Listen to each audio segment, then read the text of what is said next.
What if I told you that one of the most common objects in our lives actually holds the key to solving some of the world's biggest problems?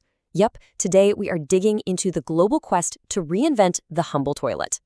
Okay, let's start with a number. And it's a number that's honestly kind of hard to wrap your head around. 2.5 billion. That's the sheer scale of the problem we're talking about here.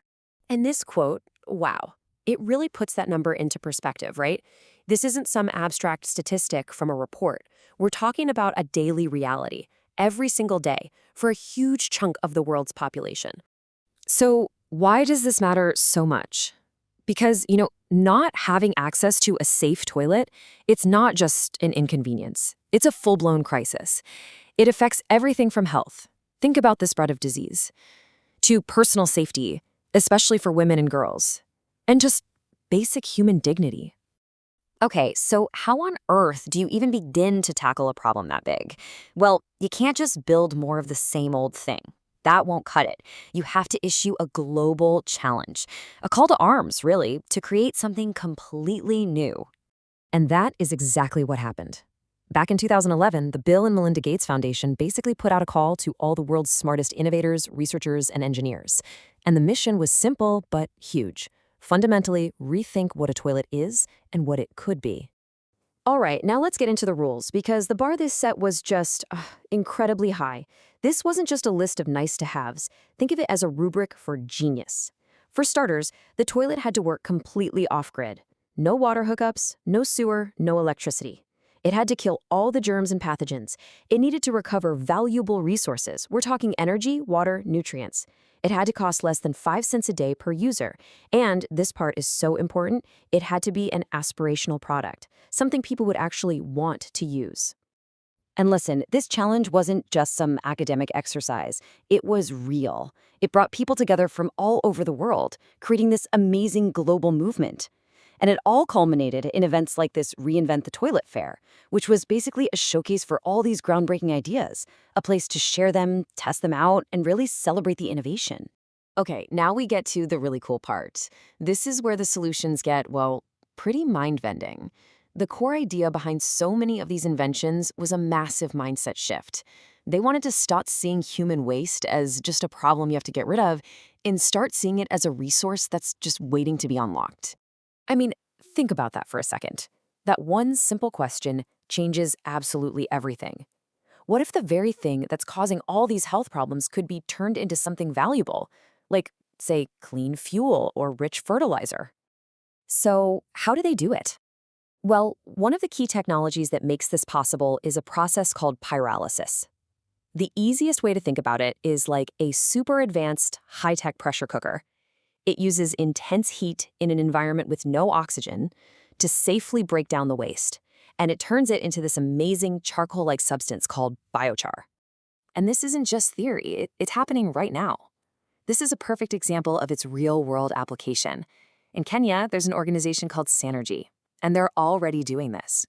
They collect waste from their specially designed toilets, they use pyrolysis, and they create this safe, organic fertilizer that local farmers are using to enrich their soil and improve their crops. It's a complete circle. But it doesn't even stop at fertilizer. I mean, the whole waste-to-value idea gets even more ambitious. We're moving beyond just enriching the soil. Some of these new systems are actually finding ways to generate electricity. Yes, electricity.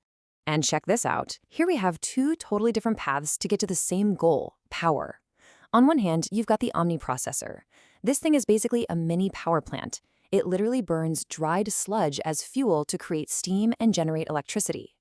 Then, on the other hand, you have something called urintricity, which uses, get this, microbes to break down urine and generate an electrical current. I mean, one is a big engine, the other is microscopic life. Both are just brilliant. All right, so we've talked about what these toilets can produce. Now let's zoom in and look at the actual toilets themselves, because the engineering here is just incredible.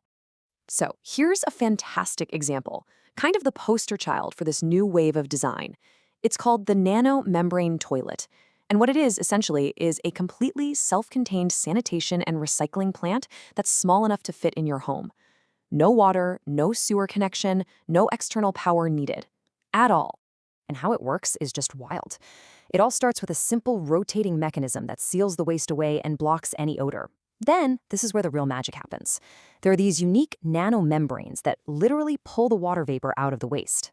That vapor gets condensed back into clean, safe water you can use around the house, and meanwhile, the leftover solids are neatly contained for safe disposal. It's a closed-loop system. And that's just one approach. There are other really clever designs out there too. Take the low-watt system, for example. It uses a special biodegradable film that seals everything up with a waterless flush. Then, these little sealed bundles are just collected and taken to a processing facility where they're turned into energy. And this is so important. We're not just talking about blueprints or lab experiments anymore. As you can see right here, these new toilets are being delivered, installed, and tested in the very communities they were designed for. This is the real test, right? This is where the brilliant technology meets the reality of everyday life.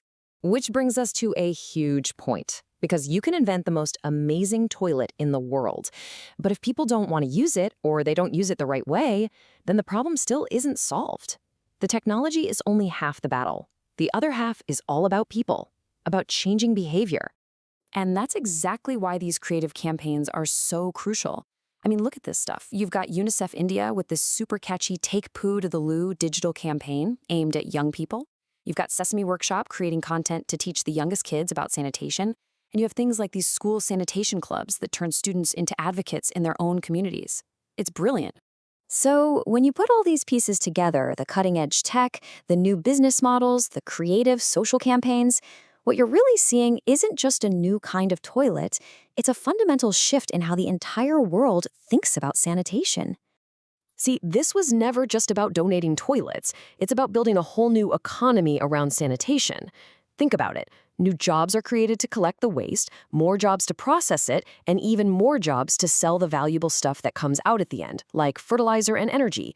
It becomes a self-sustaining economic engine. And this right here is the absolute game changer. Because these toilets are off-grid, they don't need huge, expensive sewer systems, you can deploy them literally anywhere. We're talking about a leapfrog technology that can bring safe sanitation and dignity to our remote rural village just as easily as it can to a crowded city slum. And that really is the biggest idea of all. The whole quest to reinvent the toilet leaves us with this incredible thought. What if the solution to a global health crisis wasn't just another cost to be paid? What if that solution was also an amazing source of clean energy, fresh water, and real economic opportunity for the very people who need it the most?